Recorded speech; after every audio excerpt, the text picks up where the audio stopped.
Hey, it's Tuesday night in East Lansing. Jim Comparoni, come on in, SpartanMag Live. Second time around. Sorry about the false start earlier. Let's gather around and talk about Michigan State sports. Let me know how the audio is doing. Thanks to those of you who've been waiting a little bit late as usual, but always trying to cram and get more information. I'm always trying to get like that 11th hour information before we come in here, trying to go through the questions that were posted over at SpartanMag.com. We've got about 19 or 20 questions today. My name is Jim Comparoni, publisher, SpartanMag.com. If you're not familiar with SpartanMag.com, it is the church of what's happening now with Michigan State sports. The Underground Bunker message board at SpartanMag.com is your daily narrative on what's going on with Michigan State sports, football, basketball, recruiting. 2 weeks ago, coaching change central. Appreciate all the Spartan Maggers that were tuning in regularly, constantly, waiting as I did for more sourcing to come about as we covered that very exciting time for Michigan State. Of course, hiring Mel Tucker as football coach, the 25th coach in Michigan State football history. And you know, when I was writing those articles initially about Mel Tucker, I wasn't sure whether, and all of us, we all had stories plugged in that Mel Tucker was hired. And before that, we had stories plugged in that Luke Fickell had been hired. So that when it happened, you just plug it and it goes live. And I wasn't sure whether to call either one of them the 25th head coach at Michigan State history because I wasn't really sure if they counted Morris Watts as a coach. Well, as you know, they do, and he did, and he is number 25. And that was an amazing couple of weeks covering Michigan State's chase for a coach. Just some things to get off my chest about the Mel Tucker thing. I continue to see reports refer to him as having turned down Michigan State, and then he went back to Michigan State when Michigan State circled back at him. Not true. Michigan State did not offer him a job the first time that Michigan State spoke with him. Yes, he went on Twitter and said he was committed to Colorado. Everybody took that to mean that he was turning down a job. No, people, that means that he was pulling out of consideration. He saw the writing on the wall, as did Pat Narduzzi, that they were not the number one choice for Michigan State at that time. Luke Fickell was. They could see that Michigan State was going after Luke Fickell hard, and they pull out. Because if you're the head coach at Pittsburgh or the head coach at Colorado, you don't want to get caught with your foot out the door too long, go for the job, and then get turned down, and then have to take a walk of shame back to your old job. No, so you pull out ahead of time. That's what they were doing. There was no job offer to Mel Tucker, and I keep seeing it reported over and over. And it's reported all around Detroit media that he turned down Michigan State the first time. So then the national talk show hosts take that, read that, assume that it's fact, and it gets regurgitated. Should it bother me that much? I don't know. I guess it shouldn't. I don't care. Secondly, a lot of people talking about the money that Mel Tucker is making. Really a handsome contract. He had a lot of leverage. Michigan State had frittered away its other choices. Went back to him. Of course, they're happy with him. As far as being a plan B option, Nick Saban was plan B option once upon a time. So $5 million a year, handsome contract. But I think about Kirby Smart when he left Alabama to become head coach at Georgia. He was given a contract, $3.75 million. He had never been a head coach before. He was a coordinator for 7 or 8 years with Nick Saban, had a good track record there. But, his hiring took place, I think, in December, and his contract at the time ranked in the top 20 in the country. Mel Tucker, number 12 in the country. Tucker's contract is better. In this day and age of hirings, $5 million, 3.75. In the last 3 years, there's been inflation in that industry. Here's my point. Give me Mel Tucker's resume and Kirby Smart's resume back when Kirby Smart left Alabama. You tell me who has the better resume. I'm not saying Mel Tucker's a better coach than Kirby Smart or he's going to have as much success. I'm just talking about Kirby Smart being given a top 20 contract. Mel Tucker, top 12. A difference of 8, of course. Different time of the year, different leverage. I understand that. But I don't remember anybody ripping on Kirby Smart saying he was overpaid. He'd been coordinator for 7 years. at Alabama. And if you're coordinator for Nick Saban, unless things have changed, that's just a ceremonial position because Nick Saban is the defensive coordinator at Alabama. Kirby Smart held the title, but Nick Saban is the best coach of the defense. He runs the defense. He calls the shots. At least that's the way it was in the 90s around here and into the 2000s at LSU. Mel Tucker, co-defensive coordinator at Ohio State, defensive coordinator in the National Football League, interim head coach in the National Football League, defensive coordinator at Georgia, 1 year of head coach at Colorado. His resume, Kirby Smart's resume, blind resume, Mel Tucker had a better resume. And guess what? He was paid more. But again, I didn't hear anyone squelching about Kirby Smart being overpaid.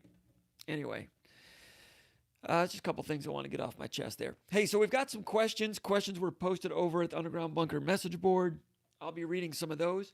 Also, go ahead and post some questions here in the chat area. We will get to those also. Appreciate everybody showing up. Haven't had one of these in a couple weeks because we were so busy 2 weeks ago chasing down the coaching stuff. Didn't have, really couldn't get away from my laptop and, my phone, talking to sources, texting with sources. Couldn't get away for 2 hours to do this because it went for a long time. For a long time, we weren't sure when major news was going to drop. Would it have been exciting if it dropped here? Sure. But I had some work to do. Sorry about that. Drinking out of the old Sable Fly Shop mug today. They are not a sponsor. I just like that place. It's a cool place. You're going up I-75, right? We're 127 and I-75. Join, run Grayling. First exit, Grayling. 1 or 2 lights. Take a right. Problem is, if you're in the Grayling exit, you have to go way out of town and 10 miles down the road to get back on I-75, which I think was good planning for Grayling. They wanted to keep the downtown aspects to be prim and pristine and not overly strip mall-y and like every other exit on I-75. So that's why nobody takes the Grayling exit because it's hard to get back on. That's the way they wanted it. They've done a good job there. So I'm drinking a Grayling tonight. Let's go to the mailbag. Question number 1. Let's see. What do we have here? J.D. Gerbert that's Jeremy from Hazlet, Michigan. Hazlet. Not far from here. He asks, is the timeline of filling out the new Michigan State football staff moving at a pretty normal pace? Yes, I'd say it is. It's been a long time since we've seen a coaching change of this kind at Michigan State. Of course, when Mark Dantonio came, he brought his whole staff with him. John L. Smith brought most of his staff with him. This is the first coach that didn't really have a staff. It's the first coach since Nick Saban in 1994-95 that was hired who doesn't have. Well, Nick Saban didn't have a staff because he was defensive coordinator of the Cleveland Browns at the time. So he was hiring brand new staff. Of course, Mel Tucker coming from Colorado. Looks like he's bringing 2 coaches with him. So it's similar to the Nick Saban hiring, how Saban went about things. And when Saban was head coach, we heard, and I remember this. Jack Ebling did a really good job covering this for the Lansing State Journal back then. The internet hadn't really started yet, so you get your Lansing State Journal every morning, and you look to see what was going on, and every couple of days, Jack would have an article about a new coach being hired, whether it was Glenn Pyers, Dean Pease, Charlie Baggett, Jim Bowman, one at a time. Gary Tranquil, little stories on those guys. I remember Ebling reporting that Saban was looking to hire Ron Zook possibly as defensive coordinator. I think Zook might have been in the NFL at the time. Zook, I think, turned the job down, and Michigan State ended up with Dean Pease. But again, it was strung out over a week and a half, if memory serves me correctly, a week and a half or so. That was in December, so they had to hurry up and get a recruiting class going. Not the same situation right now. What they have to hurry up and do right now is get ready for spring practice. But, Michigan State's hired, I think, 5 out of the 10 spots Officially, they've announced 3, the 2 holdovers, Mike Tressel and Ron Burton, from Mark Dantonio's staff, and the offensive line coach, Chris Kapilovich, coming in from Colorado. Hearing really good things about Kapilovich, really good things. And he had quite a bit of improvement last year with Colorado's offensive line. And we wrote about that on the story on the front of SpartanMag.com, talking about, the advanced metrics for offensive line play, power ratings, whatever those things are called, where I explained it in the article. They give you credit up to 3 yards, and I don't know, go read it. It's on SpartanMag.com. Anyway, took huge leaps in improvement and efficiency on that offensive line. Chris Kapilovich.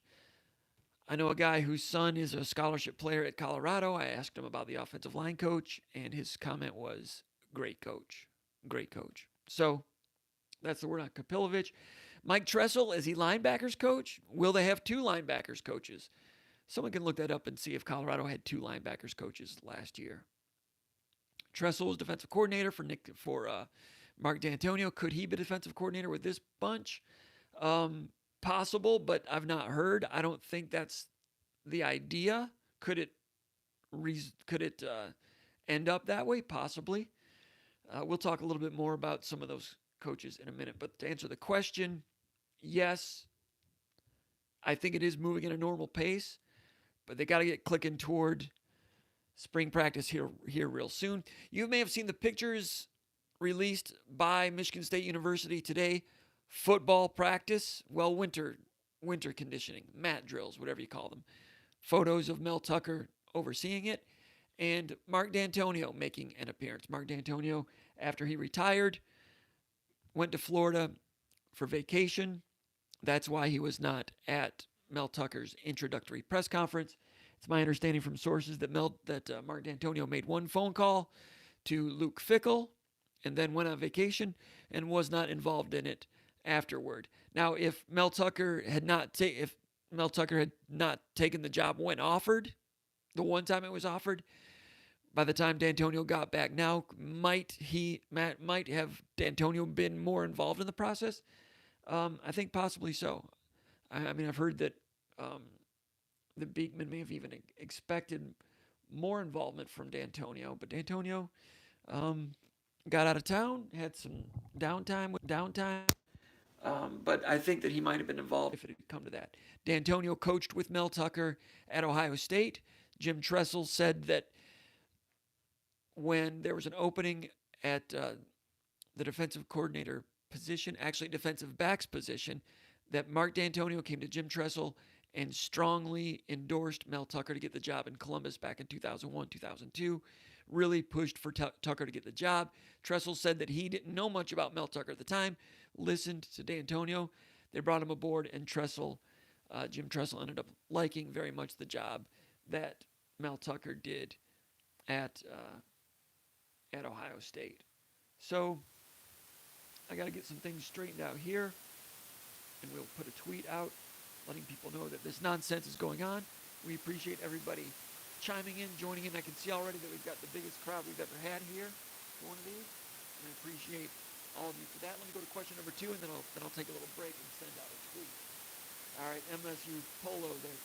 MSU Polo is a frequent contributor here, and he's also a frequent poster at SpartanMag.com. We appreciate his posts over there. And he's from Rockford, Michigan, and he says, "Hey Jim, many thanks for the stellar coverage during the coaching search." Thank you, Polo.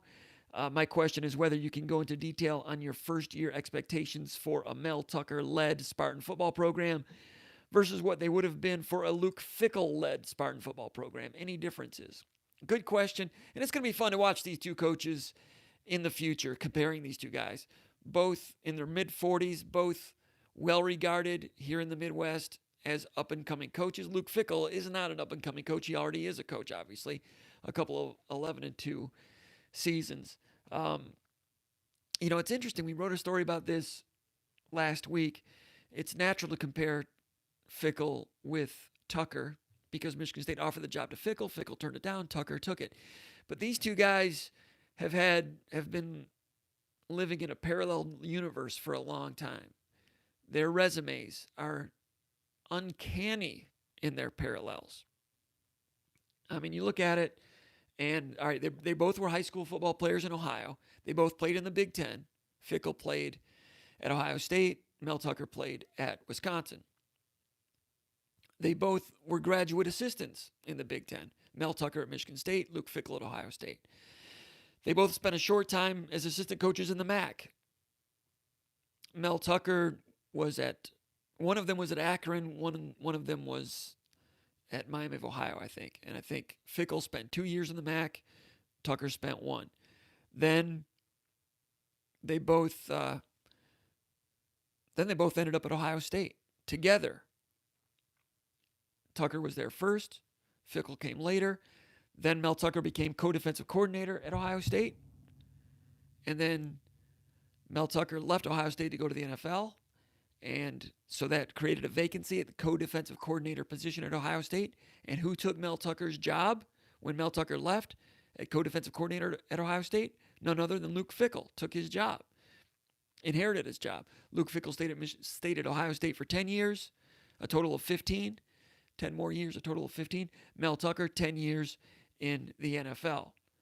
2011, Luke Fickell, interim head coach, Ohio State. 2011, very same year, Mel Tucker, interim head coach, Jacksonville Jaguars. The same year. That same year, they both had a record 1 game under 500 as interim coach. Fickell was 6-7 at Ohio State. I think he was 6-7. Mel Tucker was, that doesn't make sense, does it? Or was he 7-6?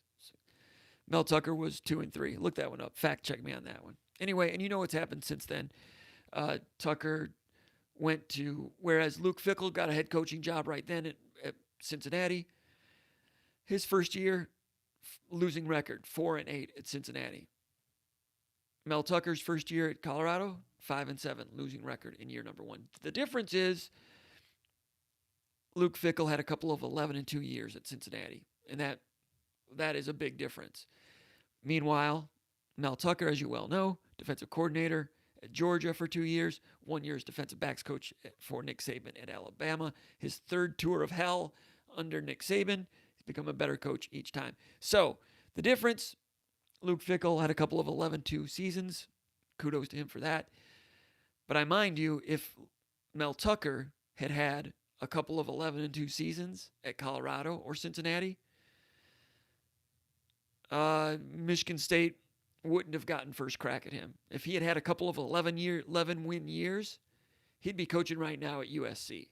Okay, people? So Michigan State in their lane right now, put the money together, $5 million, handsome contract, 6 years, 30 years base, I think, 30 million base.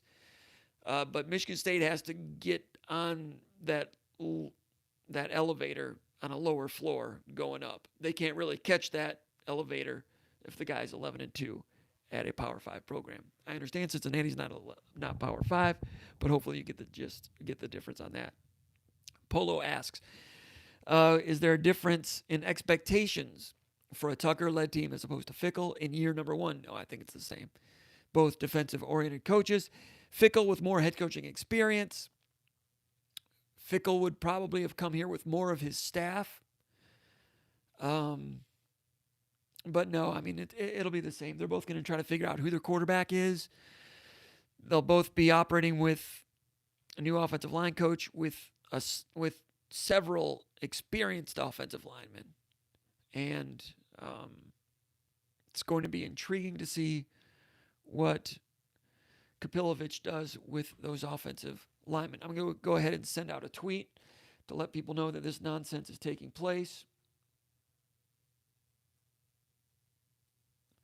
And once again, I appreciate everybody joining in. I hope everybody is having a good Tuesday.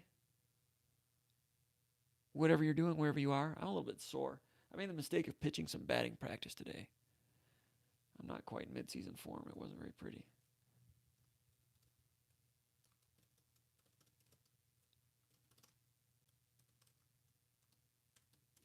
Stop making fun of me. No, you can make fun of me. I'm joking. I'm live right now at the SpartanMag Live, at the SpartanMag YouTube channel.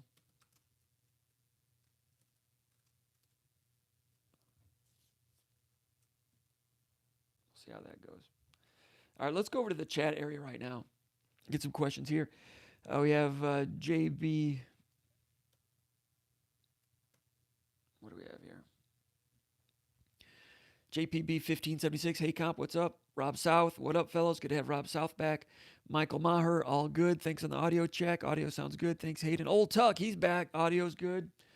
Old Tuck, good now. There we go. Sounds good from Bradley. Appreciate that. Old Tuck. I worry about our defensive ends next year with recent Panashuk news. Do we have an Artie Steinmetz type on the current roster?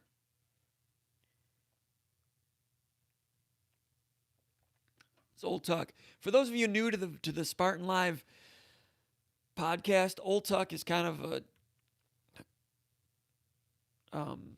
what's the word? Kind of a huckster, is that the word? Kind of a jokester.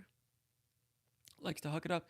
He will bring back old names from the early 90s and ask who, and make comparisons to old, just obscure players.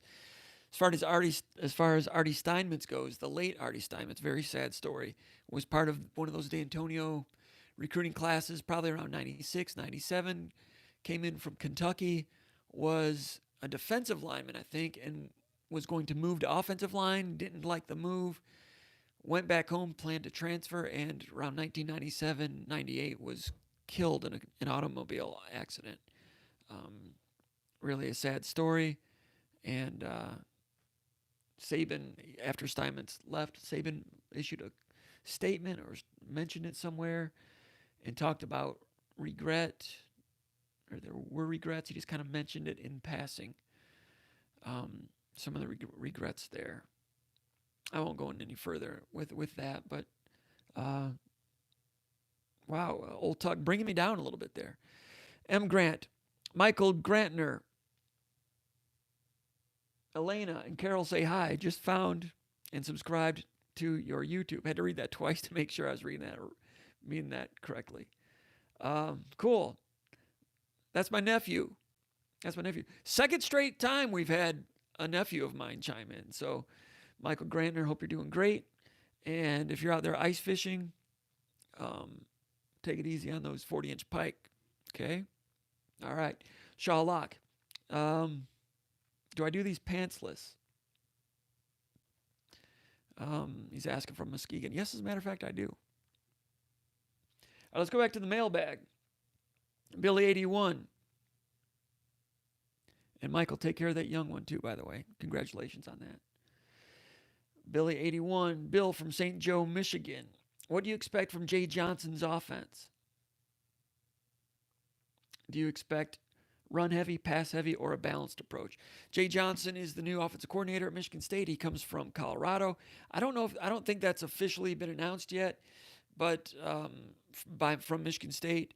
But there's plenty of people, plenty of sources. Sources in Boulder, Colorado. I've had a source from Athens, Georgia, tell me that they were going to hire Johnson to be the new offensive coordinator. And prior to coming to Michigan State, he was an offensive analyst for Kirby Smart at Georgia. And let's see, he was offensive coordinator at Minnesota for Tracy Claeys. You remember some of those Minnesota teams that were pretty good? They went 9-4 one season. Never had the greatest talent there, but if you remember that, I think Claeys hired him. I don't think Jerry Kill hired him. But as far as his offensive approach, I'm still looking at Colorado film to get a feel for things. And it basically looks like a lot of the offenses you see around the country these days. Pistol, shotgun. They'll use a tight end. Tight split with a bunch. Zone read, RPO, all that stuff. Colorado did not have the most dynamic quarterback in the world. Not real mobile.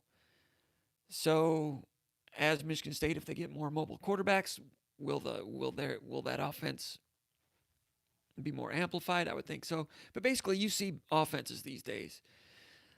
I think college football right now is more cookie cutter on offense than maybe I can remember. I mean, back in the 70s, everybody was running I formation, right? Some people were doing triple option out of the I formation. Some people were just doing ISO plays and so forth. Back then, things were cookie cutter. Everybody was doing the same thing for the most part. These days, I think everybody's doing the same thing. You go back 10 years, there was a wide variance. You had your two-back huddling teams, and you had your spread tempo teams coming around 2009 or so. So, I mean, don't expect him to come in here and run some newfangled, Soviet Union Red Army, Russian 5 take on college football. I mean, no, it's going to be mainstream offense. But I will be watching some more to try to get some more ideas, some more thoughts on what Colorado did last year and how it might match up with the talent this year. JRMSU says, any names out there for the tight end coaching vacancy? He says it seems to be the one position where I haven't heard a single name since Vince Morrow said no. It's a good point. That's the only name that we heard. Vince Morrow, the tight ends coach at Kentucky, was offered the job here at Michigan State, tight ends coach and recruiting coordinator. He thought long and hard about it for a couple of days, turned it down. And, Vince Morrow and Mel Tucker are good friends. And that was a tough one for Vince because he's friends with Mel Tucker and he's lifelong friends with Stoops there at Kentucky, both from Youngstown, Ohio, dating back to high school, maybe earlier, neighborhood stuff. So that was a tough decision for Vince Morrow, but I've not heard anything about tight ends coach since then. I would anticipate the tight ends coaching job being one at which they expect to get a lot of recruiting traction. Let's go back to the chat area. We've been going for about 26 minutes so far. I anticipate we might go for, I always say an hour, but then I end up talking for like 2 hours anyway. So usually we do these until my voice goes away. I'm not saying that's going to be the case, but we will get through these questions and have some fun with it. Basketball-wise, Michigan State getting ready to play Nebraska on Thursday. I think it's we'll take a little basketball break here for a second. I think it's a good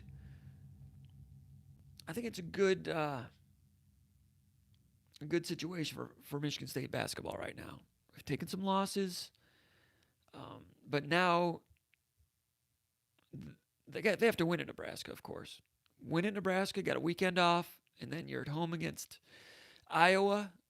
Iowa's a good team. That'll be a nice little test. Beat Iowa. Then you have those back-to-back road games at Penn State, at Maryland. Still waiting to see if Izzo is planning to stay on the road for that one, like he did for the Indiana-Minnesota 2-game turnaround. The first time Izzo ever did that, staying on the road for back-to-back Big Ten games. They stayed on the road and they missed Friday classes. I don't know if they would do that to miss Monday classes or not. And Izzo's a stickler on classes. Believe me about this. There's plenty of other programs where going to class is optional. Not with Izzo. I've asked him about that before. I've joked about it because, hey, I'm no Rhodes Scholar. He was no Rhodes Scholar. I know Izzo is not that much of a stickler about class when he was a student at Northern Michigan. But he is a stickler with these guys. So he doesn't take that lightly. But this is a group that can benefit from being away a little bit. Xavier Tillman with his new arrival, he and his wife, their second child. Can he be away for 4 days? I don't know. I'm not going to get into that. His wife's getting a lot of help and all that stuff. But Tillman enjoyed it last time, and so did Winston. And Winston, hey, Cassius Winston is going through, I mean, I don't know what it's like, and I'm sure most of you don't, but what can only be described as daily devastation, okay? And like Izzo said, they've talked to a lot of professionals about it, and he's going to go in waves. There's going to be some days when he's okay, some days when he's really down, and some days when he's angry. So they're working through that, and it's life, and they're dealing with it, and it's having an effect on the team, and everybody's okay with that. I mean, Cassius has got to go through his stuff. So Izzo has a good feeling about the way things are starting to mold into shape, even though they just lost that game. They were down by 15. That was ugly. Rebounding was terrible early against Maryland. Had a really good comeback. First 17 minutes of the second half, outscored them, by what? 15 points through the first 17 minutes of the second half. Held Maryland only 14 points in the first 17 minutes. Had to play some really good really good basketball to do that. And it was defense and rebounding which turned it around. Now, what happened in the last 3 minutes? Wrote a big, long story about that a couple of days ago. Go check it out at SpartanMag.com. Basically, you know what happened. Michigan State was up 7. They went from up 7 to down 5 like that in a matter of 3 possessions. 4 possessions for Maryland, 3 possessions for Michigan State. I've never seen a 12-point shift like that late in a game. And it looks bad on paper, and they lost the game, of course. But you're talking about 3 empty possessions for Michigan State. Usually when you're outscored 14-0, you're thinking there were like 7 empty possessions and all kinds of missed shots. No, 3 empty possessions. And then Maryland goes down, 3-pointer, 3-pointer, 3-pointer, 3-pointer.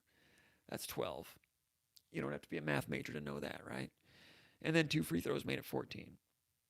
We talked about what happened on defense there. Go read the article if you want to hear more. I'm not going to get all into that here, but they made some shots after going 0 for 10 from three-point range up to that point in the second half.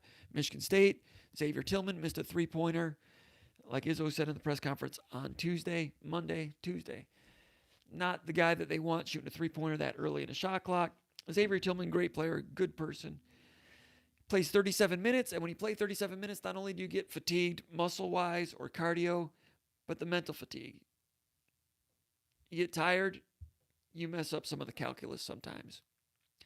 He messed up a blur screen, didn't go with Smith, Stick Smith from Maryland. Played it like a ball screen when it was a blur screen. It only took that much indecision, open three-pointer, and that was the first one. The last one, screen, rescreen, first time they'd done that. He and Rocket Watts collided with one another. Tillman was supposed to switch everything, and Tillman was supposed to guard the point guard there, and he didn't. Again, the fatigue.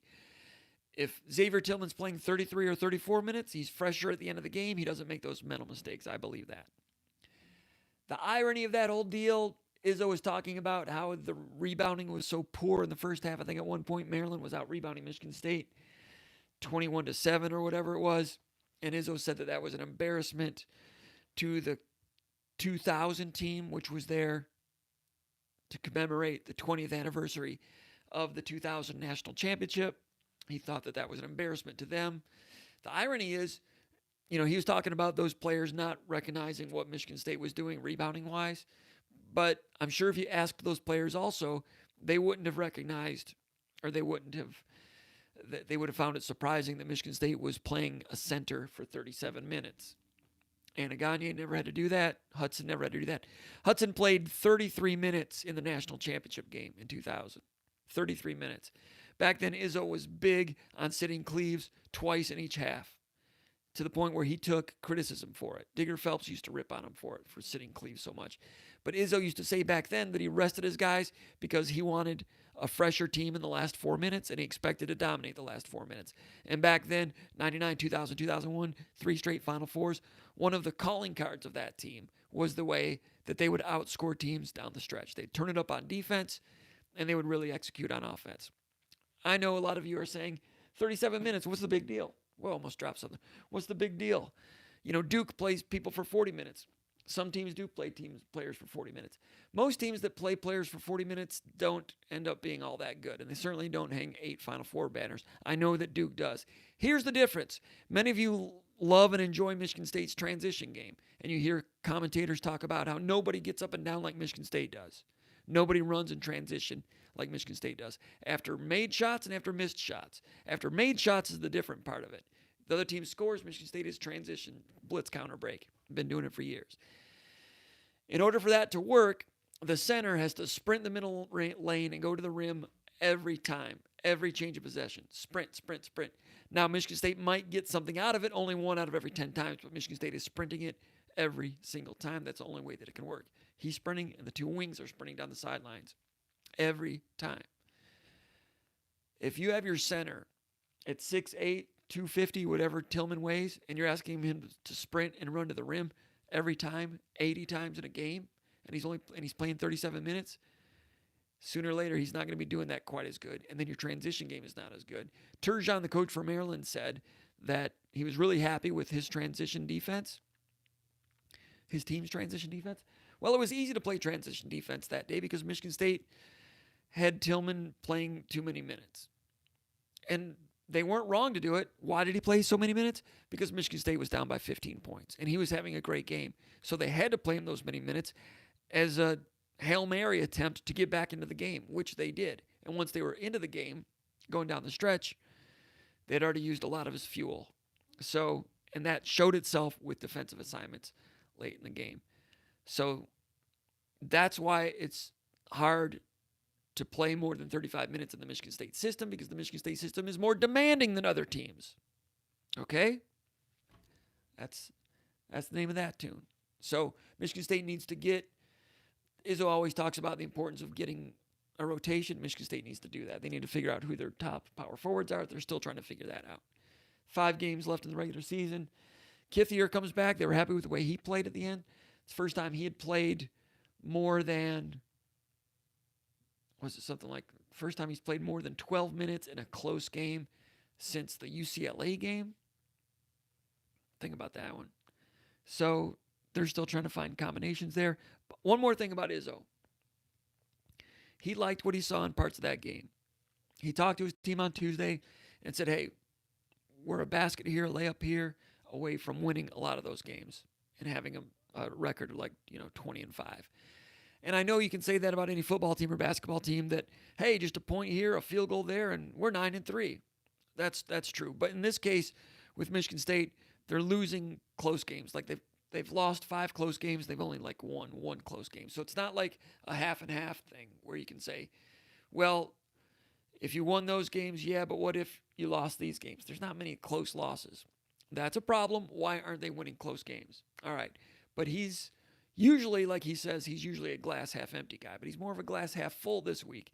He likes that they were close to winning a lot of games, close to being a 20-5 team. He likes the trajectory of the team. They don't know what's going to happen day to day with Winston. They kind of have some good ideas, some recent trends. But I'll tell you this. After practice on Tuesday, he was leaving the court, going up to his office, and I was passing him, and I just kind of said, hey, Tom, how you doing? And I was like, hey, hang in there, coach. That's what you say, right? I don't know what to say. And he answered back. He said, oh, I'm fine. Everything's good. He's going up the stairs. Usually when you say hang in there to somebody, they're like, we're trying. We will. And Izzo's usually glass half empty, and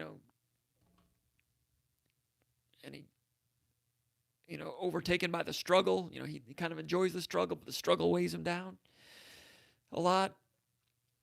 Not this time. Hey, hang in there, coach. Oh, I'm fine. We're fine. He's confident. And it's February 18th. It's getting to be Izzo time, okay? It's getting to be Izzo time. And all right, with Michigan State, when they were preseason number 1 in basketball, I didn't think they were the best team in the country. And I didn't know who was. I just knew that they weren't as good as they were in March. And without Goins and McQuaid, they had a long way to go to get there. I didn't know who was, but I didn't think Michigan State was. Then they lost Langford. You all know that. Then the tragedy in November. Okay, so Michigan State's out of the top 25, and it's common for people nationally on the talk shows to criticize Michigan State as being a big disappointment. Some of the reasons are understandable. So while they were number 1 or ranked real high, I was like, that's a sell. They're not actually that good. Sell. Now that they're outside of the 25 and everybody's stomping on them, now Michigan State's a buy. I don't know if they're going to do their usual stuff, but it wouldn't surprise anybody, would it? Hold on a second.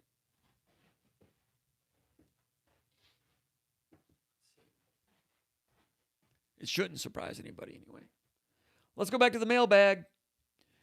Alex from Los Angeles, California. What are you hearing for defensive coordinator and running backs coach? Thanks for all you do. It does not go unappreciated. Thank you, Alex from LA. He said LA. I'm assuming that's Los Angeles and not Lake Angeles or Louisiana.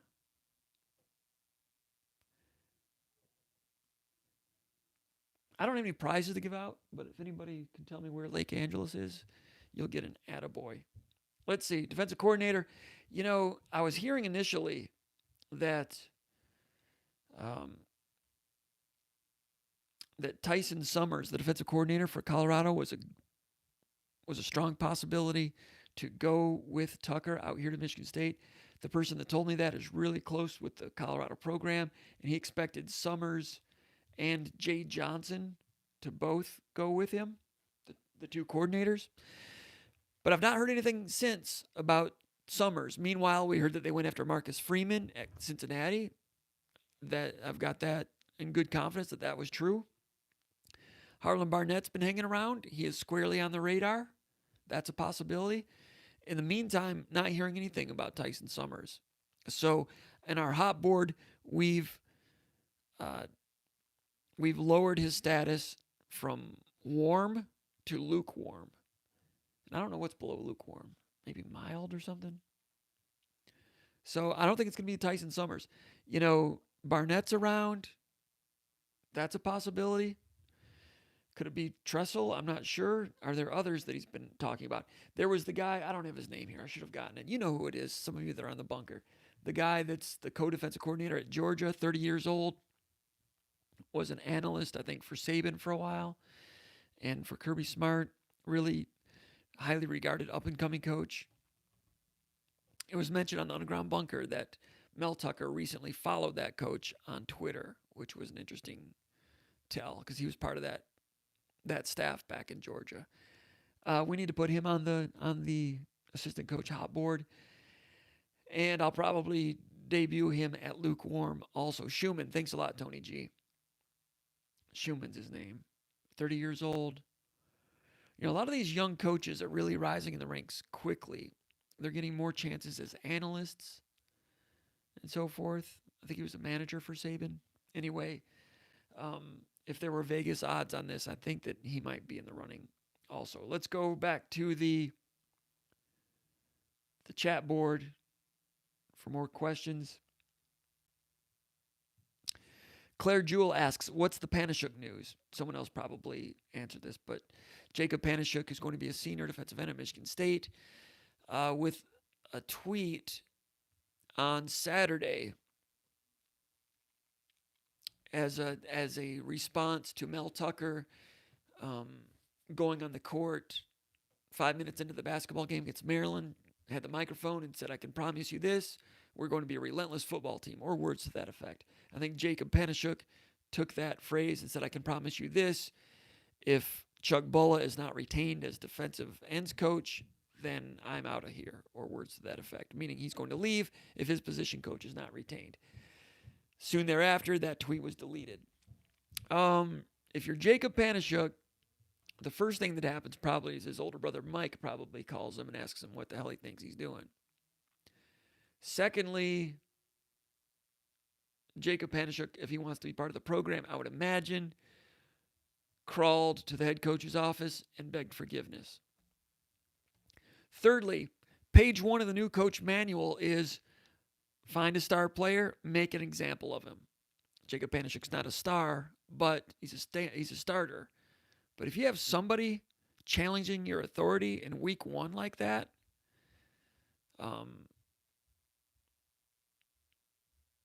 not a good move by Jacob Panashuk. And Michigan State needs defensive ends. It is not a strong suit for this team right now. So right away, that was a challenge for Mel Tucker. How do you handle that?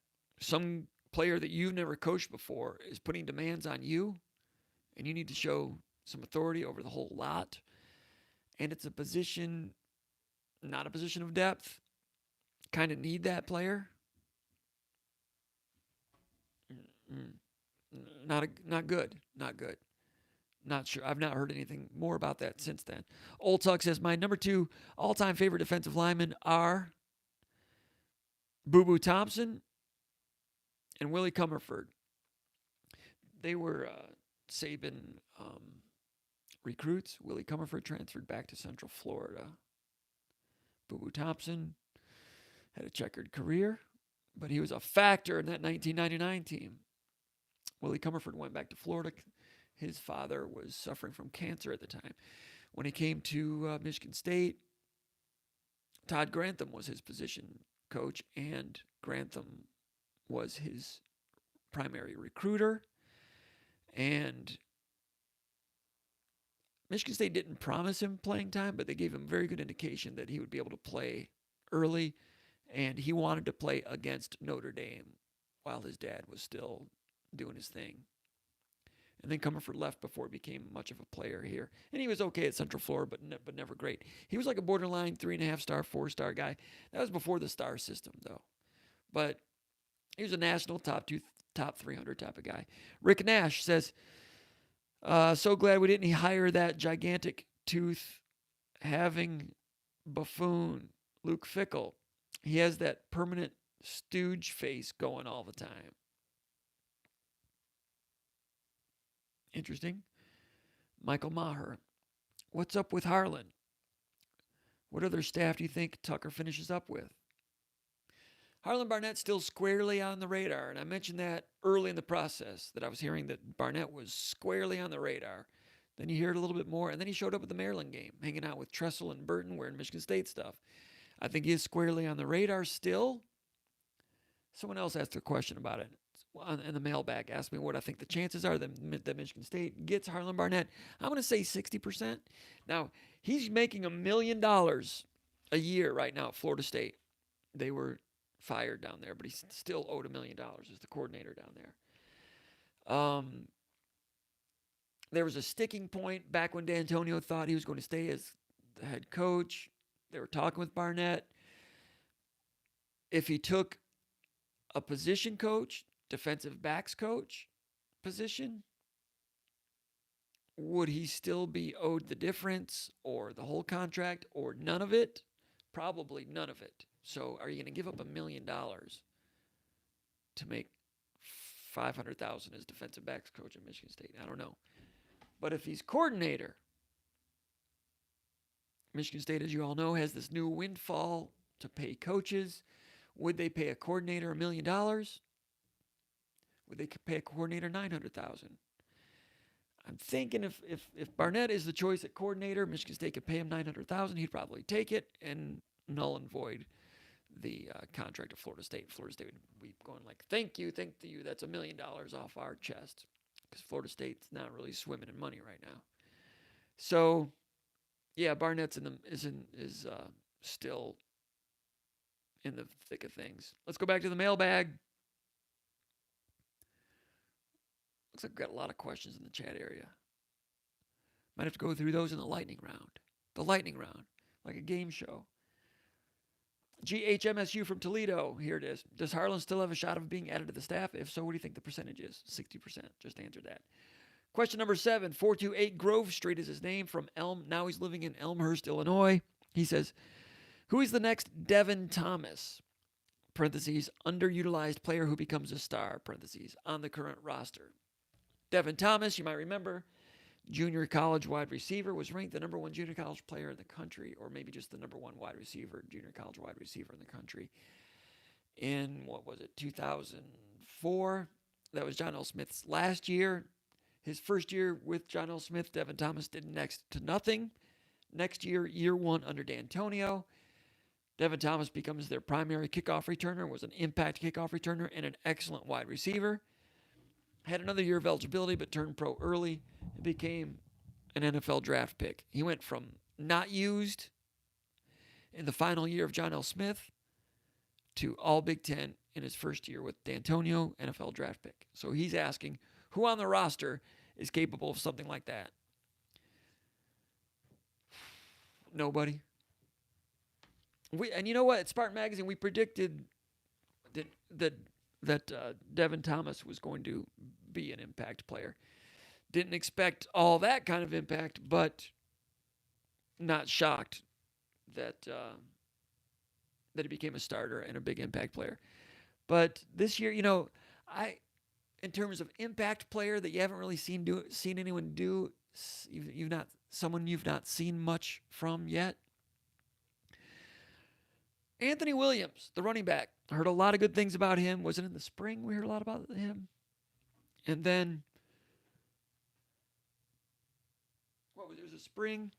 And then certainly during August camp, heard a lot of good things about Anthony Williams and his explosiveness. Then the season came and didn't see much from him. Played in most of the games, got the ball, a couple of touches here and there, didn't do much. But then in the bowl game, carrying the ball as a tailback, saw some of that burst that they were talking about.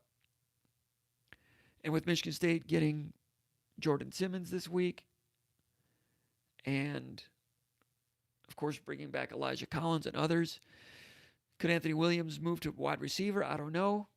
But at running back, man, he looked good in that bowl game, didn't he? So Anthony Williams, I don't know where you use him, but that juice is apparent now. I could see him taking a step. Not a Devin Thomas step, but I could see him taking a step. Trenton Gillison had a big play in the bowl game. So now he'll compete with Matt Dotson for that tight end job, and they will use a lot of tight ends. So Gillison got deep, made a play. In year 2, he's going into year 3 now. So those would be 2 people that come to mind. You're not counting Peyton Thorne, right? He'll be a redshirt freshman quarterback. I'm not saying he's going to get the job, but he'd be somebody that you've not seen anything from that could have an impact. But it's going to take time with him if he becomes the guy. Question number 8 from Shafee033 from Grand Ledge. Do you see Mel Tucker switching to a 3-4 this year or next year? If so, what guys do you see changing positions? 3-4. Yeah, you know what? At Colorado, they ran a 3-4, and I was watching a little bit of it. That's Tyson Summers was the coach there. And it was a legit 3-4. The middle guard, 2 gapping, 3-4. So, one of the defensive ends is like a stand-up defensive end. The other one is more like a traditional linebacker. I still need to watch more, though. But some of these defensive ends that Michigan State has signed lately, I think could be stand-up edge defensive ends in a 3-4. Guys like Josiah Robinson from Groveport, 6'3", 245. Avery Dunn at 6'4", 230. Athletic guy that could stand up. Chris Mayfield, 6'3", 245. All of those guys are stand-up. It could be a stand-up edge defensive end. They were recruited to be defensive ends at Michigan State. Standard 4-3. But if they play the same defense they did at Colorado, then I'm expecting a 2-gapping 3-4 with a middle guard, similar to what you've seen from Georgia in recent years. And Alabama, although this year I thought Alabama did more of a down 4, but in previous years, they had morphed away from the 4-3 to a 3-4. So I'm expecting a 3-4. And it's going to take a little bit for Michigan State to adjust their personnel. I saw Nils post that he believes Naquan Jones is a nose, and you're right. He is a big dude. And Mallory could probably be a middle guard, 2-gap, the center, command a double team type of guy. So they didn't recruit for a 3-4 for a 2-gapping nose, but Naquan Jones and Mallory are of that ilk. So that's interesting.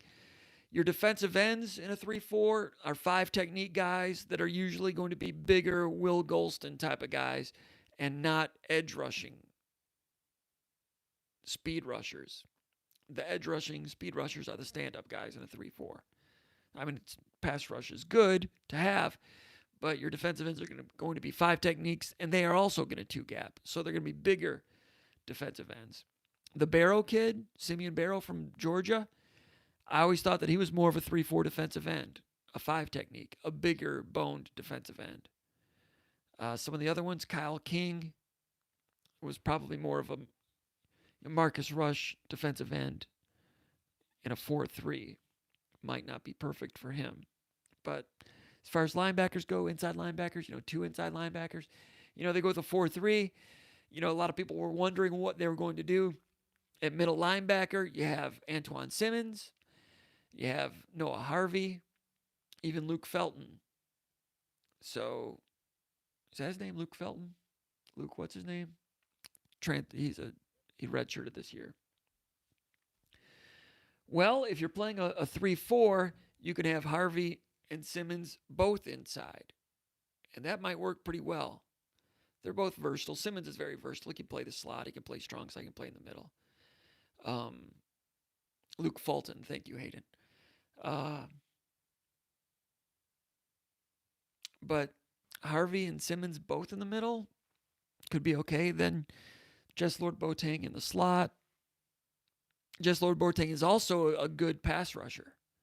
So morph him out into the slot, and he can also be a headache as a pass rusher. Is he coming or going? Is he dropping into coverage or is he blitzing? He's a guy that can turn the corner and get to the quarterback. Boateng could be a good stand-up outside linebacker in a 3-4. The other one, I'll have to look into that one a little bit more.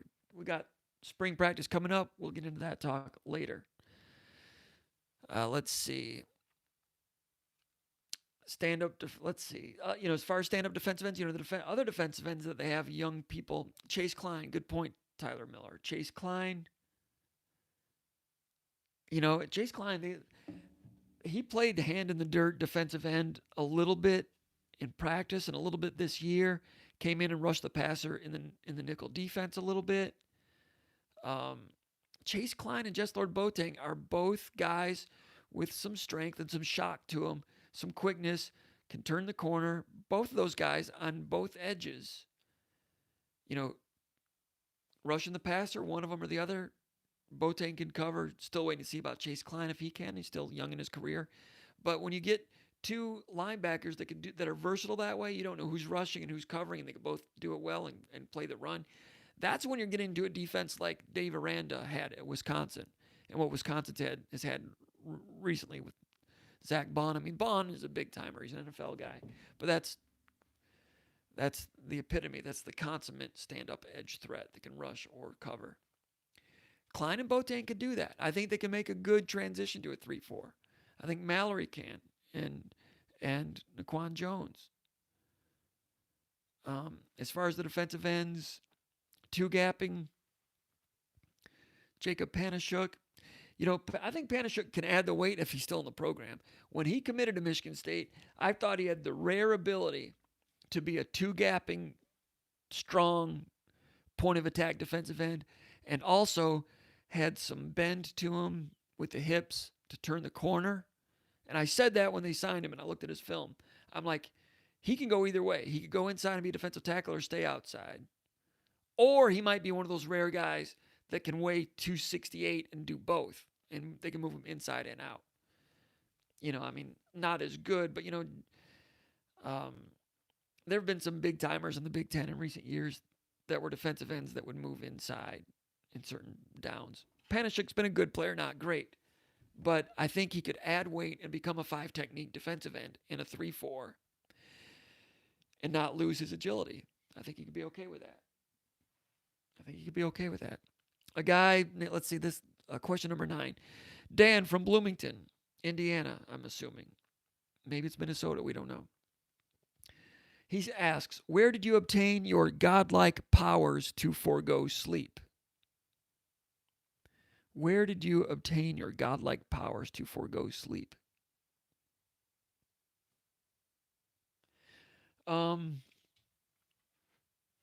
It used to be through the power and the miracle of caffeine. But I don't do caffeine anymore. Once in a great while, I'll have a decaf coffee if I'm tired and I need to get something done. Or I might have a Dr. Pepper if I'm on the road and I'm driving. Other than that, I stay away from it because I think caffeine over the long haul, was not a good combination for me. But I tell you what, during that coaching search, I did pull a couple 25-hour shifts. But let me tell you something. Hold on.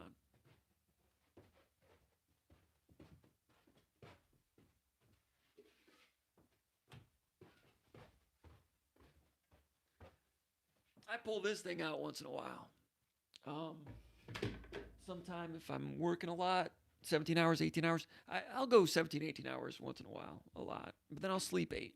And then, But if I'm working a lot and you get tired, I used to hit the caffeine hard. I abused the caffeine, people. Stopped doing it 3 or 4 days. It was kind of rough for a while, but then water. And like they say, if you just go water, you'll end up with more energy than coffee. But I miss the caffeine jolt. It was good. But if I'm working And I've been working 12, 13, 14 hours, and I'm tired, and I got to get this stuff done. And I start thinking, man, I'm tired. I look at this thing. Anyone know what that is? That's a coal miner's hat. All right. My grandpa was a coal miner. And anytime I think I got it hard, working 12 hours in front of a damn computer, I look at that thing and I call myself the P word. And I get to work. That's the name of that tune. Anytime I think I've got it hard in front of a computer, please, I look at that thing. Let's go to the let's go back to the chat area.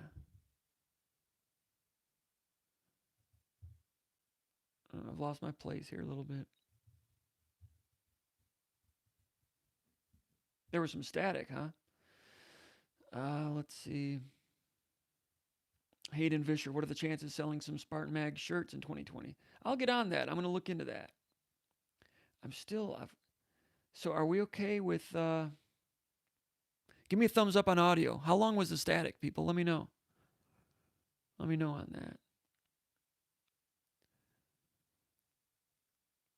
Looking at the questions, lost my place here a little bit. It's good, Nils. Thanks. How long was the static? 30 seconds? Okay, thank you. All right.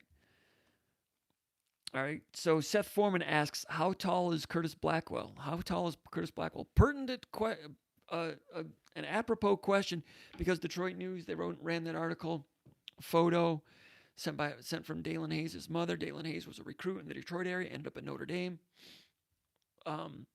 with Curtis Blackwell apparently in the living room, along with Harlan Barnett, Mark Dantonio, and Mike Tressel during a recruiting visit. Curtis Blackwell, not one of the 10 coaches that can be on the road recruiting. That came up during the deposition.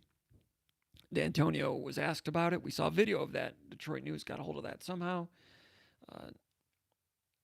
And Dantonio said that Curtis Blackwell was never involved in in-home recruiting.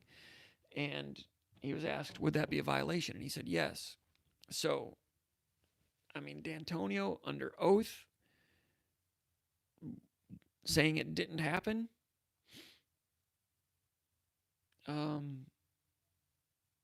I would believe Dantonio on that one. Now, I've talked to a lot of people that know Blackwell, and that they say that, a lot of these allegations, Curtis really believes them, and they think that really holds a lot of water. I've talked to a lot of people that know the coaches. I've not asked the coaches about it specifically, but they just shrug it off like that stuff's just not true. I mean, we got no problem with it. Not true. So I've heard both, and I was not in the room. I mean, it's a minor violation. Would you really lie under oath about a minor violation? It's a violation. It's not good. If that happened, that's not good. But, man, somewhere in the SEC, people are like, man, they're getting in trouble over something like that. That's child's play compared to what goes on down there. And those coaches down there, they don't turn each other in. So that's a different podcast. All right, question. We'll stick right here with the chat area. All right. Rick Nash, will Mel Tucker close the deal on Steve Clinkscale? Steve Clinkscale, defensive backs coach at Kentucky. Michigan State's reached out to him. As a matter of fact, Vince Morrow and Clinkscale work closely together at Kentucky. Clinkscale's from Youngstown, recruits the Detroit area pretty well for Kentucky. I think it's a possibility. My sources tell me that Clinkscale is number 2 right now at defensive backs coach on the Tucker War Room board. Mel Tucker didn't tell me that. Mel Tucker, if you're watching this and you're angry if I'm putting words in your mouth, send me an email. But I'm hearing Clinkscale's on the radar, but he might be number 2 or number 3 right now. That's a possibility.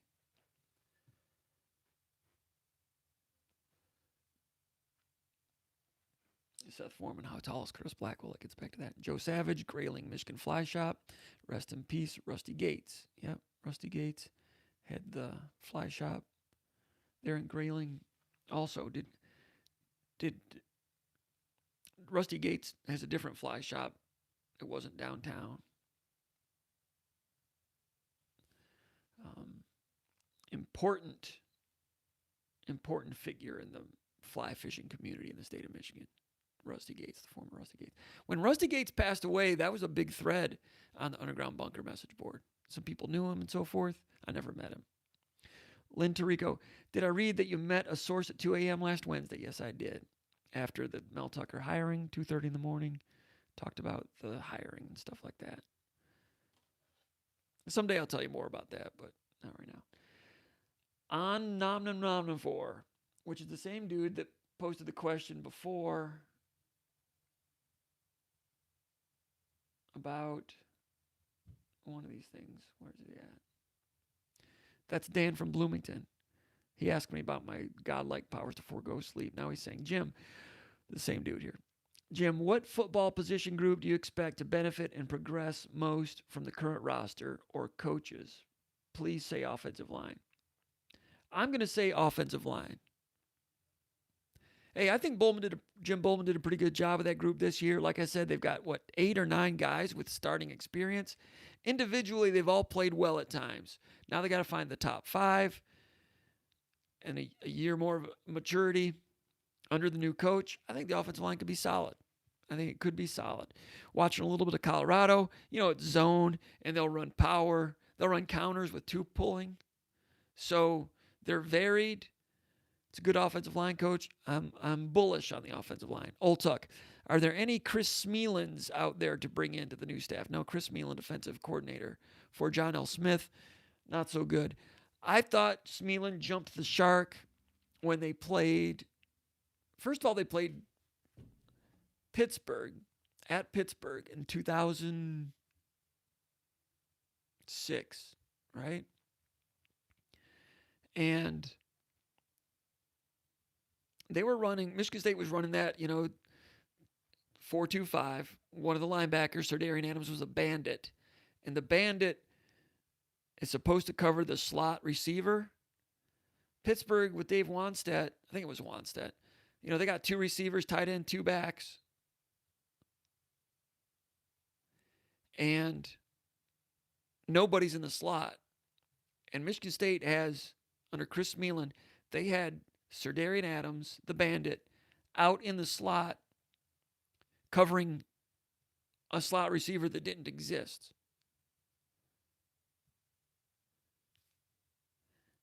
Michigan State had 6 defenders in the box. Pittsburgh had 7 blockers, 5 offensive linemen, tight end, fullback. Sometimes you assume the coaches know what they're doing. And sometimes it's clear that they don't. I couldn't freaking believe that for like several downs. Then later that year, they played Illinois. They had Juice Williams. And at that time, Juice was not much of a thrower. He was a runner. Zook was there. Loxley. They were doing zone read, running the ball a lot. And they rushed for like 270 against Michigan State. And they had Reggie, what's his name? The defensive, the Reggie Mitchell, wide receivers coach at Michigan State for a while. He was on John L's staff, left, no love lost. Reggie kind of yapping after the game a little bit with 1 or 2 Michigan State assistants. It was interesting. Anyway, that day Michigan State was facing a running quarterback, a running offense, a quarterback who didn't throw it well, and Michigan State kept 2 safeties deep the whole game like they were playing Joe Montana. And with Juice and the +1 quarterback keep, Illinois just kept it on the ground. Illinois had a +1, sometimes a +2 advantage in the box all day. Michigan State's front 6, it's not like those guys were getting killed. They were just outnumbered because Michigan State stayed back there with 2 deep like they were going against Joe Montana. Chris Smelan. So no. Answer's no.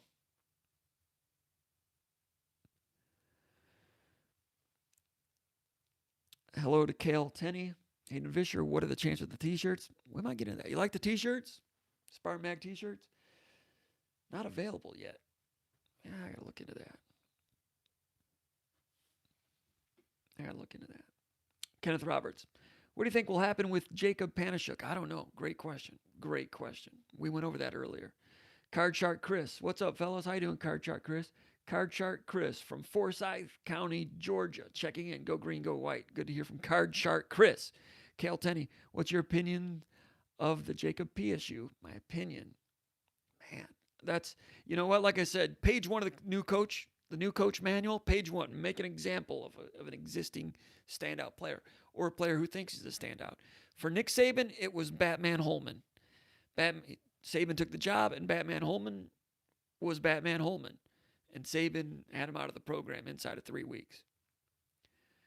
Dantonio was I posted this before on the Bunkered. I never checked back to see who it was, but I think it might have been Marcus Flowers. No, Marcus Flowers was on the Bobby Williams team in 2001. There was a receiver, a good one, a big receiver from Florida. And a big receiver from Florida that played with Drew Stanton, and Stanton gave him some crap once in a while. Anyway, I think he didn't last long with Dantonio. But maybe one player. But Dantonio, everybody towed the line. Everybody was excited when Dantonio took over. And I don't think he had to make an example of anybody. But Panashuk, not a good thing. Agim Shabai got in trouble with, was it Aaron Alexander? Shabai, yeah. Was Shabai around? Shabai was recruited by Bobby Williams. John L. Smith had him for like 1 year, and he caught like 40 passes and dropped like 10. And then, Shabai, he did well under John L. Smith and then flamed out under John L. Smith. So it wasn't him. Kenneth Roberts, do you think Jordan Simmons will make an immediate contribution? He'll have a chance. I like his quickness, like his speed, change of direction. You've got Anthony Williams back. You've got Elijah Collins back. Brandon Wright. Simmons, it's possible. But I don't know if you burn a red shirt, if he's going to be a third stringer. He could come in. He's not going to be here, obviously, for spring. I don't know. He's got a chance. It's a good question. I don't have a strong answer on that one. Chicago Spartan says, love the coaching search info, Jim. Stop playing with the mic, though. Was I playing with the mic? This is a hockey stick. It's not a mic. Was it clicking? Is that what caused the static? The static cleared up when you readjusted the mic. Okay. How long was it staticky? How long was the static? Let me know about that. Somebody said 30 seconds, but I need to ask again. Let's go back to the mailbag. A few more questions there. Okay. This is from Brad in Austin, Texas. Give me an idea how long that static was lasting. Any idea why Michigan State has not officially announced the offensive coordinator position? I do not know the answer to that. I would have thought it would have happened by now. That was Jay Johnson, offensive coordinator. Good sources. 30 seconds again, Chicago Spartan. Okay, 30 seconds. Jay Johnson, good sources from Colorado and Athens, Georgia, saying he's going to be the guy. Why not? Is it possible? Someone posted, is it possible that he's no longer the coach at Colorado? And since he's not yet hired officially at Michigan State, that he can go out and recruit? If he's not officially part of a staff right now? I don't know. I would think he's still under contract at Colorado and wouldn't be able to do that. But that's happened before. Someone said Harbaugh did that once? Michigan did that with Steve Fisher and Perry Watson. Watson was going to be an assistant coach for Michigan the first year of the Fab Five. They delayed officially hiring Perry Watson so that Perry Watson could travel around with Chris Webber and Jalen Rose over and over and over and not have to worry about the number of coaching visits, because it didn't pertain to them because he wasn't officially hired yet. Is that possible? I suppose it is possible, but like I said, he probably is still under contract to Colorado unless he resigned there. That is a gray area. You could resign, step down, opt out of the contract there, and before you're hired at Michigan State, you can make recruiting contacts, I suppose. I guess any time of the year is an important time for recruiting, I would imagine. But February, this dead period, is the least important time, unless you're the only one out there. I don't know. I'm not insinuating anything. I'm just talking in terms of theoreticals. I've only got 3 more questions on the mailbag over here. We're going to wrap up the mailbag questions right now, and then I'll go back to the chat area and go through those, and that'll be that.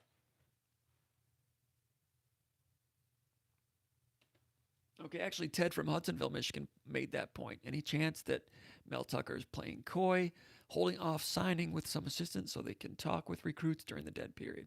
And that's what I just was mentioning, and that's something that I would not have thought of if I had not read Ted's post at the bunker earlier. It's a good point, Ted. I don't know.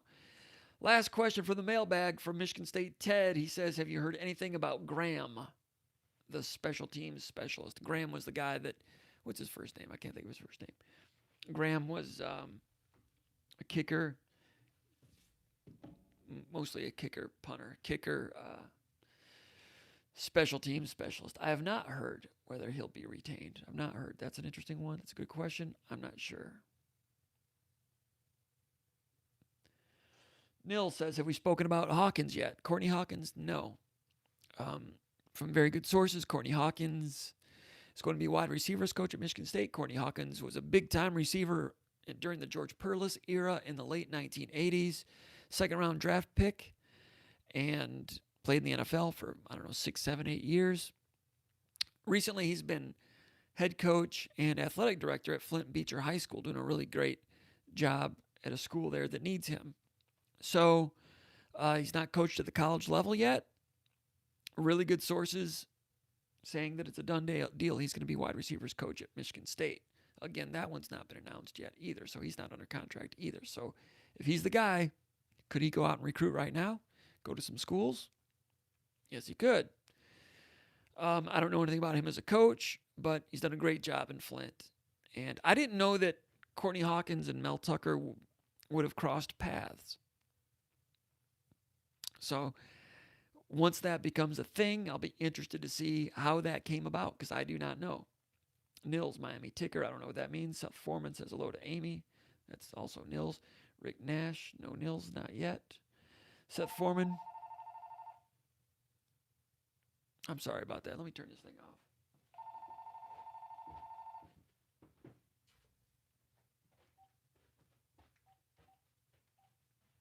Oh, it's Nils right now. Hey, Nils. Yeah, we're talking about it right now. No problem. All right. Old Tuck. Did Courtney Hawkins play with Willie Boyer or Mil Coleman? Hawkins played with Willie Boyer. Nils, who never gets this stuff wrong, says Mil the Thrill. Now, Mil the Thrill was a senior in 93. So he's a freshman in 90. I think Hawkins was done in 89. Willie Boyer was wide receiver with Andre Rison. Hawkins and Rison played together for a little while. I don't think Hawkins played with Mil Coleman. Mil Coleman, by the way, was ahead of his time. Excellent quarterback, Farmington Hills Harrison. Quick, accelerate, speed, throw it from the pocket. But a little guy couldn't throw from the pocket real well in an I formation, old school passing offense. But you put Mil Coleman in today's offenses, he was ahead of his time. He would be great in this stuff. Jeff Taylor. Jim was an offensive guard back in 2001. Left for a few years. Love being back. Was an OG back in 01. You are chicken soup for the Spartan soul. Appreciate you and the crew. Thanks, Jeff. I think what he means is he was an OG, like an original part of the... like an original gangster on the SpartanMag. Underground bunker. Rick Nash. Difference between Tucker and Fickle. Mel Tucker has big, huge championship rings. Luke Fickle has big, huge teeth. It's not very nice. Not very nice, man. Chris Martinez. He played with Coleman for sure. Did he? I don't know. Not according to my math. But I don't know for sure. I'm not real good at math these days. Old Tuck. John Hive is moving on from the Cavs. John Beehive. Look out. I think I screwed up the microphone again. Let me know if there's a static problem. I bumped into it. Duck and cover. Beeline, I don't know. I don't care. Nils Deco. Why don't we have those shirts? Those are sharp.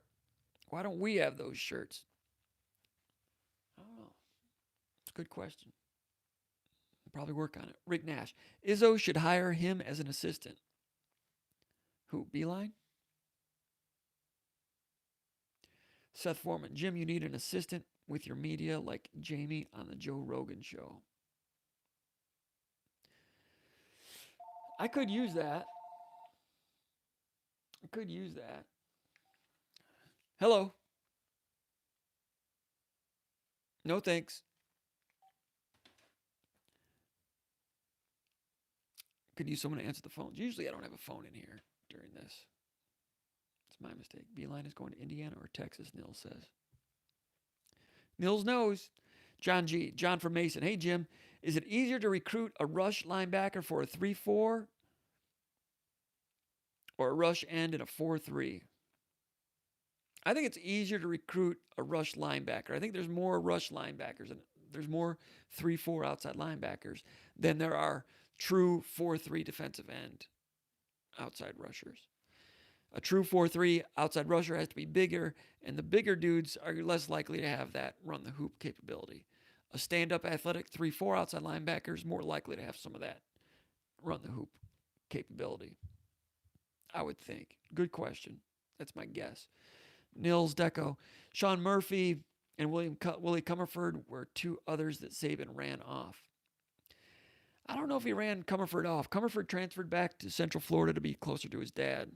Murphy, they moved Murphy from offensive line to defensive line or vice versa. He transferred to Cincinnati. Then he was out there yapping about Fickle on those player boards, causing some controversy during the coaching hunt process. Old Tuck. Oops, not a great choice by Old Tuck. I don't know what that's about. Rick Nash again. Why are some of these big names people keep referencing Tucker may try to nab? People say big names but don't give any names. I don't know what that means. Nils Deco says, when are they going to announce Courtney Hawkins as a coach? Don't know, but that could get back to what we were talking about earlier. Maybe he can recruit now. Not sure. Sass51 says, other coincidence. When Fickle was interim coach, he coached at the Gator Bowl at Everbank Field while Tucker was interim coach with the Jaguars. Check out the big brain on SAS51. Uncanny parallels for those two. I didn't know that one. That's a good one. All right.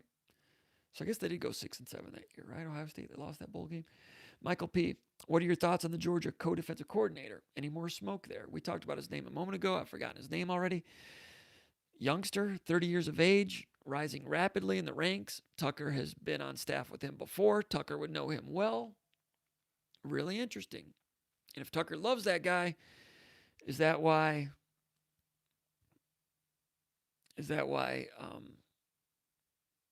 Tyson Summers is possibly not coming with him? I don't know, but his following him on Twitter, that's being on the radar for sure. But yeah, I think I've not detected any more smoke there, but I've not heard any smoke about Tyson Summers. So I have to wait and see about Barnett. I don't know. Still waiting for the next sourcing on that one. Nils Deco says, watch out for my guy Cam Mack on Thursday, the original Texas gym rat. Okay, thanks, Nils. Brian V. from Flushing, Michigan. Any odds on a clink scale hire to the staff? Like I said earlier, I think I'm hearing from good sources he's like number 2 at defensive backs coach on the wish list right now. Does that mean Barnett's number 1? Could be. I'm going to say clink scales squarely on the radar. I'm going to say under 40%, but on the radar. Nils Deco, Austin kid that played in our events when he was a 3rd grader. I don't know what that means. He's talking about that name he mentioned earlier that we don't know. All right, Doors fan 91. Missing out on Weems and Carey or Stewart has come back to haunt them. Got to land some studs in recruiting. Yeah, and I mean, they thought 2 years ago they were going to have Josh Langford and Nick Ward. Although Ward was getting a little too big for the bathtub, you know. If you have Nick Ward this year, I know every program has guys that go pro early, but for someone to go pro early, not get drafted and play in Europe, and they want to, they're fine without him or whatever. But in terms of, you're saying they need to recruit more studs. Well, Langford was a stud. Nick Ward was a stud. So those two guys would make the roster look quite a bit different. There wouldn't be this thought that they're low on talent if they have those two guys. They need a stretch four that can make three-pointers. They don't have that. They had it with Kenny Goins. They manufactured that with Kenny Goins. Bingham could be that at some point, but that's, in terms of recruiting and balancing out your classes, that's one area that there's a hole there that has not been filled. And as long as you don't have a stretch four that can shoot, then Cassius Winston's in jail all the time. I mean, look at that play when Tillman was wide open, that three-pointer he missed with 2.5 minutes to go. Ball screen, both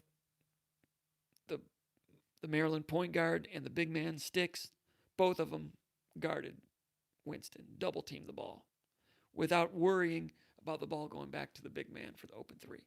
Last year, if that's Kenny Goins, you don't leave Kenny Goins alone. The ball comes back, and sometimes Goins would still hit three-pointers over a closeout defender. They weren't even closing out. But if you have Kenny Goins, now Cassius Winston is operating one-on-one. Now he's getting in the lane for his own offense or drive, draw, dish for someone else. But with two people on there, he can't drive, draw, dish, and he can't score because you don't have the stretch four that can shoot. Got to have that. Every team's got to have it, especially Michigan State. Chicago Spartan says Weems got that bag. Weems is at DePaul. They looked great in the preseason. Now they're like 1-10 in the Big East. Sparty 779. Are you seeing any of Dantonio's coaches not named by Coach Tucker still hanging around? Salem, Warner, Bulla, State, and Treadwell. How likely is it one or more will also be invited to stay? I don't think it's likely that another one's going to be invited to stay. I thought Chuck Bulla would have a good shot, but I don't think they'll go any more than two. And no, I've not seen them around. I'm sure they're around somewhere, but I've not seen them. I saw Paul Haynes at Meyer. That's it. Nils Deco. And he had a smile on his face. Nils Deco says, needed a grad transfer. Com, do you think State would take an immediate transfer next year if this rule comes down as expected? Well, if that rule changes, I don't know how quickly it will be put into place. And yeah, I think Michigan State could use a defensive end, could use a corner. A tight end, I don't know. A walk-on tight end like Seibert was? Bring a walk-on tight end in? Maybe. Doors Fan 91, I don't doubt some shady business went down with Weems. Neither do I. Rick White, MSU, Auburn Hills. That's where Lake Angeles is. We've got a winner. Rick White, MSU. The Lake Angeles trivia from earlier in the program. Hayden Vischer, Beeline officially out. Reported by Woj.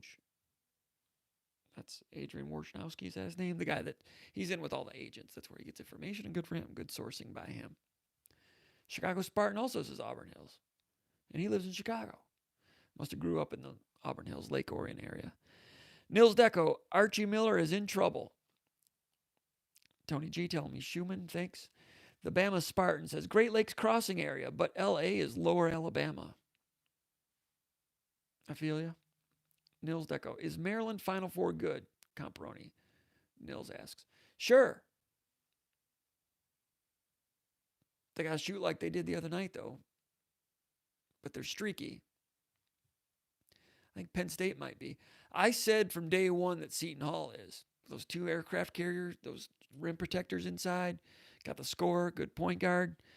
I said it from the beginning that Seton Hall is Final Four potential. I said something else too, but I can't think of what it was. There's some other point that's come to light recently that, anyway. Alaska Stoneworks says Michael Fletcher is going to be better than expected. Kentavious says Pop-Tarts make me giggle.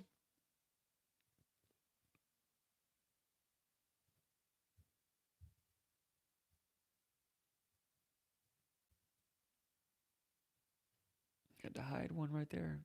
Had some foul language in there. Had to hide that, I think. Robert Nixon, I guess it wasn't too, whatever. It wasn't too awfully bad. Now I've lost my place again. Here we go. Bubba Sparty says,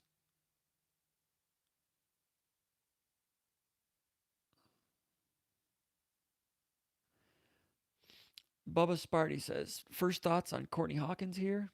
Appreciate your dedication, comp. My first thoughts, we already talked about Courtney a minute ago. I mean, he's done some good stuff at Beecher, an important part of that community. As a college coach, I don't know. I mean, Mel Tucker would not hire him if he didn't think he had a good chance to come in and recruit and be an impact guy. Receivers coach, talking about a guy that played in the NFL. Did they cross paths in the NFL? I don't know. I don't know what the connection is there. He's never coached before. Nils Amy had a good post on the Underground Bunker message board talking about high school coaches and the impact they've had as innovators in the college game in recent years. I don't know if Courtney Hawkins would be in that area or they would look for him to do any of that. I'm not sure. I'm really surprised by this. But it's an interesting story. I don't know. But he's a Spartan. He's a Spartan dog, like Izzo says, and like the football players say. And Izzo wanted somebody that to be part of this staff that was, or he wanted the head coach to be a Spartan dog type of guy, and Hawkins will bring some of that. And if they have Barnett, he'll bring some too. Anthony Gilmore, what type of role do you expect Jaden Reed to play this year, and how do you expect Tucker to use the portal? Tony in Detroit, Anthony Gilmore. The portal, he's not said yet, but every coach is making it a priority. Will they look to bring someone in this summer? I wouldn't rule it out, but that's down the road. He's getting other stuff set right now. He's not talking about that. Even if we asked him, that wouldn't be something he's looking at. But no coach turns their back on it. Jaden Reed, the transfer from Western Michigan, the players on the team that I talked to say that he's outstanding and he will have an impact. So yeah, I think Jaden Reed is going to be starter material. I think he's got a good future at Michigan State. Nils Deco says Mike Fletcher is a 5 technique. Yeah, you're right. He's not a stand-up defensive end. You're exactly right. Fletcher has some strength, has a frame, has some straight line speed. Fletcher does not have the ability to turn the corner. Was not very good in the t-shirt camps at beating the blocker and turning the corner. That's why his rating was not helped at the t-shirt camps. But I always thought that he's a guy that if he bulked up, could become a 3 technique inside. Even better yet, 5 technique defensive end and a 3-4. Yes, Fletcher could do that. Fletcher's probably better as a 3-4 defensive end than a 4-3 defensive end. You're exactly right, now that I've thought about it for a moment. Hayden Vischer says Fulton, that was from an hour ago, thanks. Klein, we talked about him. Old Tuck, bring back the 4-3. All right, now we're talking about the static thing. Adam Fuckus, compare the height of Coach D with Blackwell in the photo. That's right. That's a good question. Seth Foreman. Adam Fuckus, that stock practice picture, they look closer to the same height. Yeah, that stock practice photo where Dantonio and Blackwell are talking out on the field, they are about the same height. But in this thing, Curtis Blackwell looks a lot bigger than he actually is. Doors Fan 91. I'm sure someone else on the staff has to have that photo as well. Maybe not. I mean, if it was a Dalen Hayes' mother or something that took the photo, they may not have that photo. It's a good point. Seth Foreman says Hayes' mom signed an affidavit. Good point. Voice crack. Can we get the Vernon Carey story now? There's nothing really to the Vernon Carey story that's all that great. It's just that Yeah, let's wait a little bit longer on that one. Jeff Taylor, Jim, why all the injuries, especially on the offensive line? Outdated methods? Why the injuries on the offensive line? I don't know. Offensive line does seem to get injured more than any other position, and not just at Michigan State. But there are programs like Ohio State that would never have injuries in the offensive line. But you're going to have injuries in the offensive line, especially chronic injuries, because wide receivers can work on their craft without much contact. So can running backs to an extent. So can defensive backs. Even defensive ends, linebackers a little bit. Linebackers have to take on contact. They do. But offensive linemen, the only way offensive linemen can work their craft is by lining up and smacking against each other. A lot of times it's offensive lineman on offensive lineman, even if they're just working on like double teams or climbing out. I mean, they have to work at it. So over the course of time, clavicles and shoulders and backs, they take a lot of abuse if you are working your offensive linemen the way they need to work to become good offensive linemen. So you have to recruit 18 of them to get 5 good ones, because 5 of them are going to be like Cole Chewins. Good kid, not his fault, the back gave out. Skylar Softner, there's been a lot of them.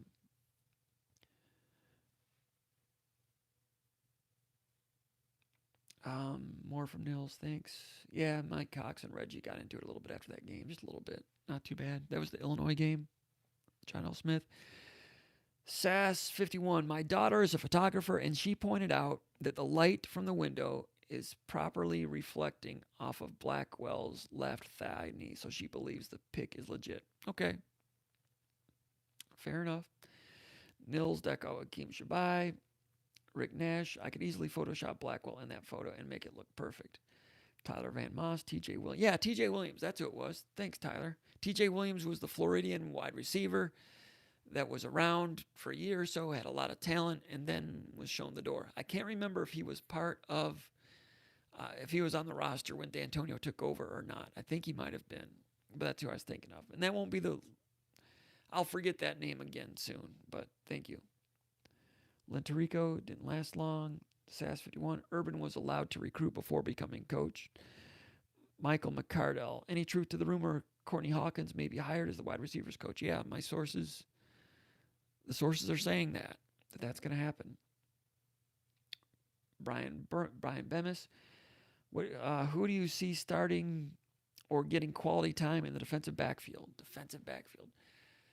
Shaq Brown at corner. I think Kalen Gervin at corner. Not a lot of depth at corner. The cornerback depth is the most shallow it's been since probably going into the 2013 season.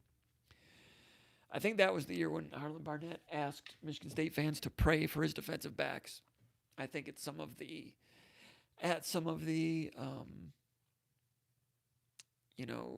donor booster touring events, he jokingly said, I like my starting group, but pray for us to stay healthy, because behind them, they either didn't have much or it was really unproven.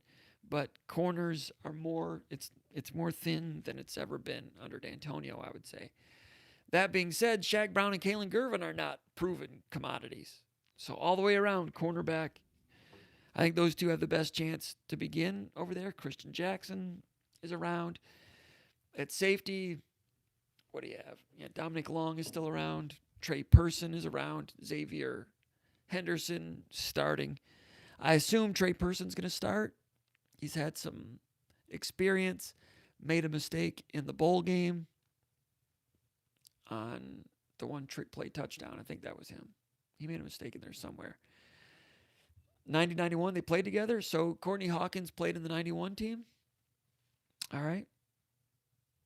Hawkins was drafted in 92. I looked it up today. Okay. My bad. You guys got it. Coleman was 91 and 94, so they did play together. Mike McCardle. Cedric Irvin coming back to Michigan State. Well, there's not been anyone talked about being a running backs coach, has there? Out on the rumor mills. Cedric Irvin was around. He's coaching in Miami. I don't know if he's at senior high school. He graduated from Miami Senior High School. He's coaching down there somewhere. He came back on Saturday for the basketball game against Maryland. Was he in town to help his buddies on the 2000 national championship team celebrate their 20-year anniversary? He was there doing that. He was friends with Cleves going back a long time ago. But was he also on campus to interview? Maybe. Cedric Irvin, running backs coach down in Florida. Cedric was he on the staff as an analyst with Saban for a short time? I don't know. And if he was he there when Mel Tucker was there? I'd have to look that up. Someone else can look that up for me. Yes, I still have a landline. Still have a house phone. Yes, I do. SAS 51. Didn't we get slapped by the NCAA for paying for Comerford to fly home for his sick dad or something? I'm not sure. I don't remember that. You might be right. I don't remember that, though. Yes, he was, Bill Taylor says. Just tuning in. When is all the assistant money going to get spent? Is that a rhetorical editorial comment, or are you asking me? I don't know. You make a good point. There's all this assistant coaching money, but right now the coaches they are hiring are not high-dollar assistants, are they? All right. I don't know. Nils Deco. Wasn't Schumann one of the guys that Kirby Smart would not let Tucker take to Colorado, according to some sources? I don't know. That's news to me. Lynn Tirico. Cedric was a GA for Nick. Yeah, there you go. Lynn knows. That's TK on the message board. Good to see you, Lynn. Hope you're doing well. So that's good information. Cedric Irvin was a GA for Saban. I'm guessing that's the same time Tucker was there. Lynn, do you know that? Check the timeline on that. If so, maybe I need to put Cedric Irvin on the coaching hot board. I'm glad we have this focus group to explore some of these ideas.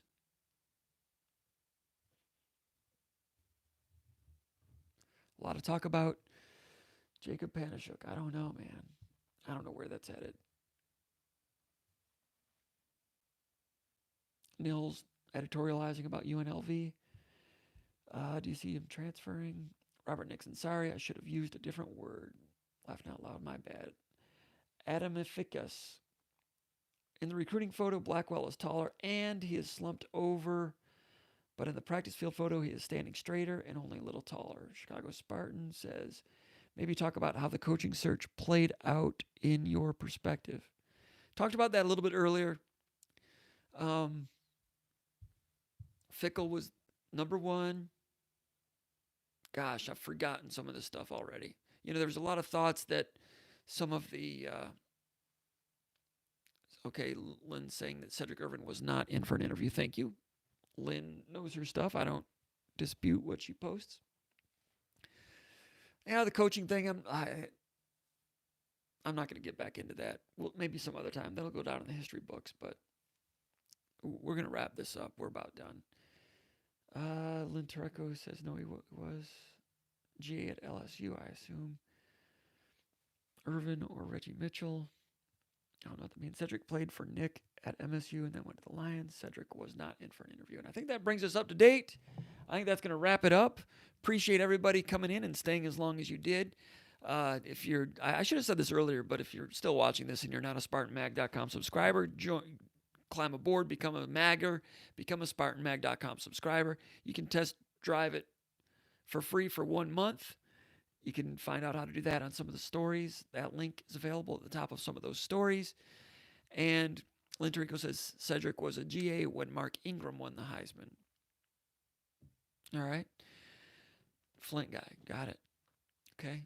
So anyway, we'll see you over at SpartanMag.com. If you're not already a subscriber, check it out. We'd like to see you over there. If you're new to this podcast, make sure to subscribe to the YouTube channel here, at least, and then become a Spartan Mag subscriber. We'll be happy to see you there, and we think you'll have some fun over there. Appreciate everybody joining us. We expect to be back again next week. We took a couple of weeks off there, but we want to get back into the routine, doing this on Mondays or Tuesdays, unless Michigan State's playing basketball on a Tuesday, in which case we will do it on a Monday, maybe even a Sunday. I'm not sure. But anyway, appreciate everybody coming in with big numbers and helping out with a lot of texts.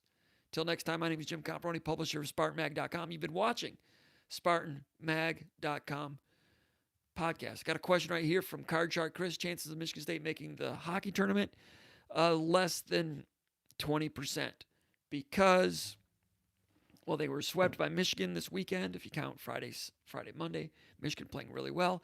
Too many of those games, too many of those weekend splits. They need sweeps now. They have 4 games left in the regular season. Ohio State at home this weekend, then at Notre Dame. They need to sweep both of them. Right now in the pairwise, they're probably outside of the top 20. So they are getting into a position now where they need to sweep these 4 and win 2 in the first round of the CCHA playoffs, the Big Ten playoffs, and then maybe make it all the way to the Big Ten title game and maybe lose. Then their pairwise might bump up to 13, 14, maybe, but I doubt it. Are they good enough to do that? I'm not sure. The goal scoring has really dried up. Letherman was an excellent goalie earlier in the season. Had a couple of soft goals against Michigan here on Friday and Monday. Michigan State played better against Michigan last night on Monday. They lost 4-1, but they played well. Outshot Michigan, which is rare these days. Outshot them by about 10. So Michigan State's chances of making the NCAA tournament, in my opinion, come down to winning the Big Ten playoffs, winning the Big Ten tournament. It is hockey. Anything's possible in hockey. You'll see upstart, Cinderella, underdogs make runs in that sport at all levels, from the Olympics to Pee-wees, right? So that's the potential, but they've painted themselves into a corner. I think they're going to need to win the Big Ten tournament to go to the NCAA tournament. I'll put that at less than 15% right now. It's kind of sad because a month ago, it looked like they had a real good shot to get there, but missed opportunities with all those splits, and then this sweep loss to Michigan this weekend was a few more nails in the coffin for now, but they're not dead yet. We'll see. But anyway, to wrap it up again, Jim Comparoni, publisher, SpartanMag.com. Thanks for joining in. We'll see you next time. Go over to SpartanMag.com. Check us out. Underground Bunker message board.